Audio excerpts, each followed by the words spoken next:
You know what all successful people have in common is this intense ability to bet on themselves. If you're willing to bet on yourself, you'll be successful at whatever you want to do. If you always think that success is contingent on something outside of yourself, oh, if I just had the right idea, then I would be successful. See, you're betting on something external. If you don't believe in yourself, it doesn't matter what idea comes your way. You can have the dumbest fucking idea in the world, but if you believe in yourself and your ability to get it out there, you can have a great level of success with it, at least material success. An example is my dad worked for the International Monetary Fund, and one of his coworkers came up with the Wally Wall Walker. Remember that fucking thing? Now, this goes back quite a bit, so some of you might be too young to remember this. But this was basically something that looked like a rubber octopus, and you threw it on the wall, and then it crawled down, right? It was one of these gimmick gifts for a long time. It used to be sold at stores like Spencer's. Now, this is a pretty dumb fucking idea, but guess what? This guy made millions off of this because he had this, and no one believed this was gonna work for him. Look where he's working. He's working with a bunch of economists. All they do is crunch numbers and look at statistical probability. So any of his friends or coworkers are going, you're out of your fucking mind, man. You got way too much time on your hand. You're coming up with this in your office. But he had this really strong belief in himself. Forget about the Wally Wall Walker. He knew he could get that out there. He was the right person with the right idea at the right time. And that's the other key to success too. You gotta be the right person, you gotta be in the right place, it's gotta be the right time. But you're not gonna be the right person if you don't have that strong belief in yourself. So this guy made millions off a Wally Wall Walker. It's not a good idea. It's not even, it's nothing. It's a stupid idea, but it worked extremely well. When I got into the kettlebell business in 2002, you have to remember, it wasn't like it is now. Now you go to the fucking gym at the Cosmopolitan or any casino on the strip, there's kettlebells there.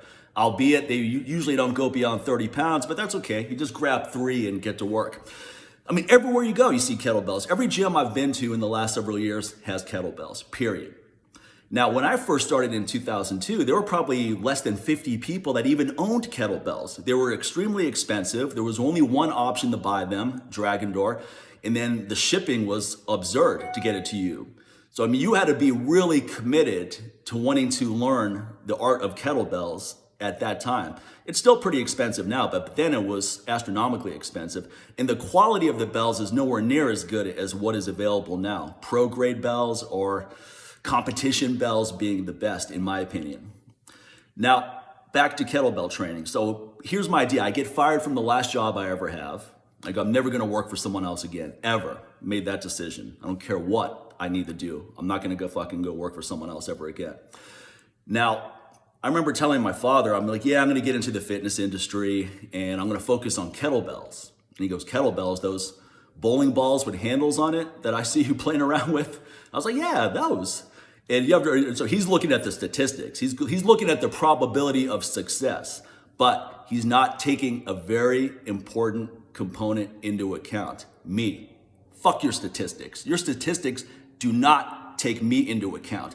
They don't take what I'm prepared to fucking do. They don't take how long I'm prepared to claw and work my way up. It doesn't take any of that into account. But I knew that shit going in. I know what I'm prepared to do. So my commitment level was at a very high degree. So anytime an obstacle or roadblock came my way, I'm not gonna say I didn't get demoralized at times. I definitely did. But I always pulled myself together and blasted right fucking through those things. Because that belief in yourself, your ability to get things done is paramount. It's the most important thing. And it's gonna open up many opportunities too, because a lot of things came my way which I had no experience with. Like, hey, we need someone to do this. And I go, okay, let me learn that real quick today and then I'll be over there tomorrow because I didn't want to miss out on the opportunity. Anytime you're hustling and you put yourself out there at a high level, you're gonna attract other people because that's a rare thing. Most people are lazy as shit. Most people are complacent. Most people love being in their comfort zone.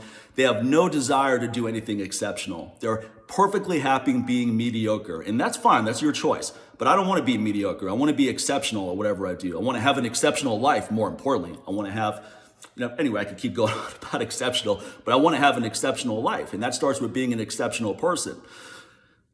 So this belief in yourself is gonna be, I could keep going on with this, but one last thing I'll say about this is, I mean, yesterday I had this day of, I think I had more conversations with random people yesterday than the last 3 months. And I say that in a positive way. It was really good.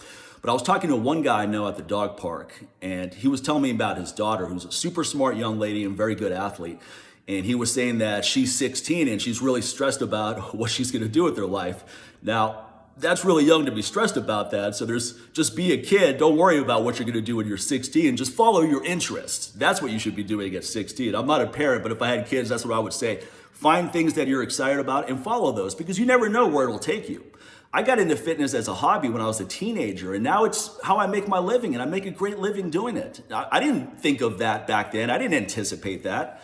I wasn't in my parents' garage getting pinned with 150 pounds on the bench press and reading muscle magazines thinking, yeah, someday I'm gonna be in this industry and I'm gonna have a high level of success in it. Wasn't even thinking about that. It wasn't even important then. I was just following what I'm interested in.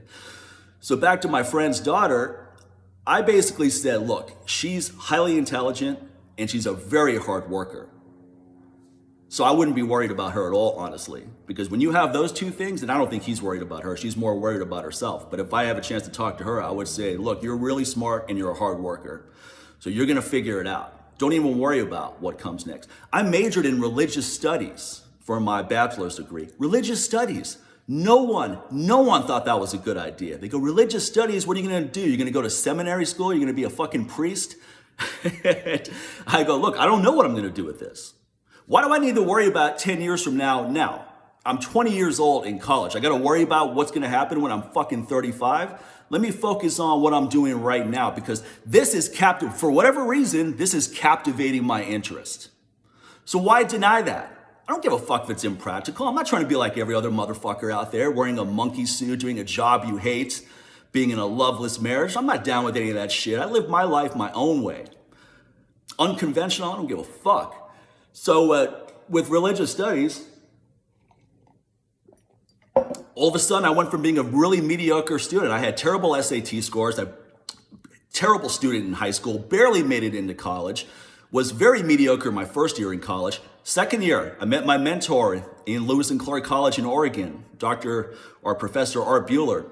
And I really got into Eastern philosophy. And all of a sudden I became an exceptional student, straight A's, Dean's List, all that bullshit. Not because I was pursuing it. It was a side effect of following something I'm actually interested in. So I'm only going to do well at things I'm interested in. That's me. There's other people that they just have a good work ethic and they can do the hustle. Look, I mean, if I wanted to start another business, I could buy a Subway franchise, but I have zero passion about Subway. I've never gone to Subway and said, God damn, these sandwiches are so good. I should own one of these places so that I can share my passion with other people. So that's not going to work for me. But someone else may say, look, I understand this business model and I'm willing to do all the steps to make it successful. So I'm going to buy this franchise. I'm going to get that going. Then I'm going to buy another one. And then I'm going to have 20 franchises eventually. I'm making a crap load of money. You don't necessarily have to be passionate about all of that, depending on how you're wired. But someone like me, if I'm not excited about what I'm doing, I'm not going to put in the hard work to do it. And that's the other point. Hard work is not a big deal when you love what you do for a living. It's a totally different sensation. When you do something you hate, it's tedious. That kind of hard work is mind-numbing.